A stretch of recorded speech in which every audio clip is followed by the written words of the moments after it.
Mega Noticias TVC, tenemos al doctor Fluvio Ruiz, analista en el sector petrolero. Fluvio, ¿cómo estás? Un gusto saludarte. Muy bien, mi querido Paco, muchas gracias por invitarme, como siempre, a participar en tu programa. Muy buenas noches. Muy buenas noches. A ver, en esta estrategia contra el robo de gasolina, ¿está funcionando? ¿Cuál es tu opinión?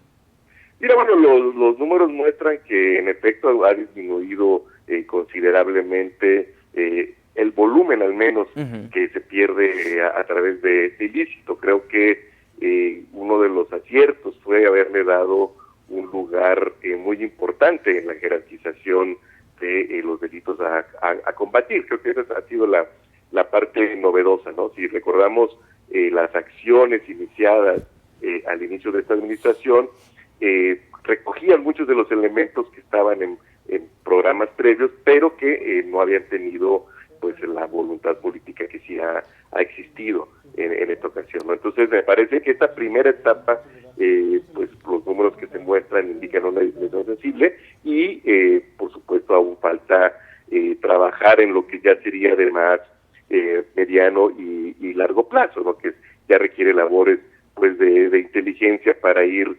deshaciendo estas redes que además en una parte que es mucho más complejo, el combate al robo de combustibles, pues inclusive adquirieron cierta legitimidad social en ciertas zonas, como, bueno, pues Tlahuelilpan, cuya tragedia está por cumplir un año de haber ocurrido, ¿no? Así es. Dicen que del dicho al hecho hay mucho trecho. ¿Hay forma de comprobar que efectivamente está funcionando este combate?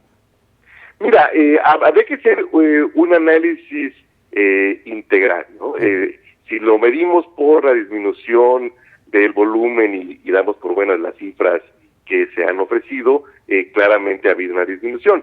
Sin embargo, también la estrategia empleada pues ha tenido otro tipo de efectos, ¿no? Por supuesto, recordamos que la precipitación con que se implementó generó durante algunas semanas problemas de seguridad en el abasto, ¿no? Y ahora es interesante también ver que, por ejemplo, las facilidades que se dieron en ese momento a los importadores han ido provocando una acelerada pérdida de parte del mercado en el caso de Petróleos Mexicanos. Los Petróleos Mexicanos, hasta el último dato que se dio a conocer, en el transcurso del año había perdido el 17% del mercado de gasolinas y 35% del mercado de diésel, porque hace un año, más o menos, lo podemos poner así para hacerlo muy más sencillo, aunque viéramos ya gasolineras con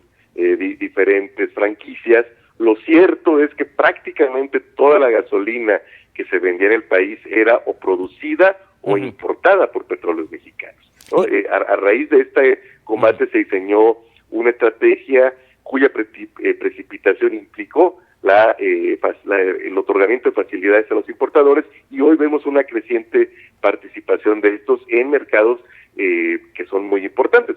Sabemos que Exxon, por ejemplo, tiene todo un corredor que va de Monterrey a Querétaro, Glencore, en fin. Entonces ya empieza a resentirse y habría que hacer ahora sí un análisis económico de qué ha costado más, y la disminución de los ingresos por ventas internas de combustible de Petróleos Mexicanos o el valor del robo evitado, ¿no? Entonces creo que sí valdría la pena hacer ese análisis, y yo diría iniciar un proceso de estrategia comercial por parte de Petróleos Mexicanos que le permita al menos estabilizar en los porcentajes actuales su participación en el mercado de combustibles, al mismo tiempo que se necesita una labor de inteligencia permanente para ir poco a poco, y con otras medidas además paralelas, ir desarticulando estas redes que se generaron en torno a este fenómeno delictivo.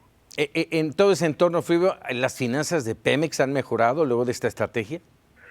Pues los resultados no hablan de eso, ¿no? Incluso, como comentaba, ya hay una sensible pérdida de ingresos por ventas internas de combustibles derivada de esta creciente pérdida de la participación de Pemex en el mercado de gasolinas y de diésel, ¿no? Sí sufren las finanzas de Petróleos Mexicanos, porque sí se concretaron muchos de los permisos que se habían otorgado pero que no se habían utilizado a raíz de todo este problema de desabasto, pues se utilizaron, y sí Pemex creo que tiene que pensar cómo al menos estabilizar su participación en el mercado, porque sí hay una pérdida significativa de esto que además en momentos ya en estas condiciones en las que sí ya no podemos hablar plenamente de un libre mercado, digamos, ya hay una diferenciación de precios, pues los márgenes de petróleos mexicanos ya eran positivos en la venta de combustible, de manera que sí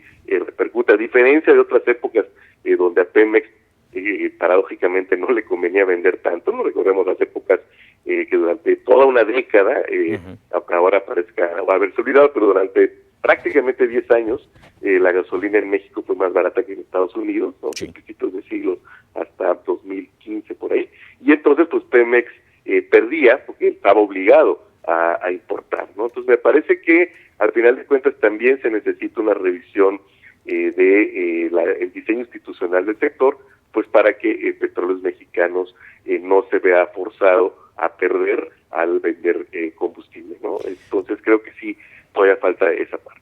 Flavio Ruiz, te agradezco como siempre que nos regales unos minutos aquí en Mega Noticias TVC.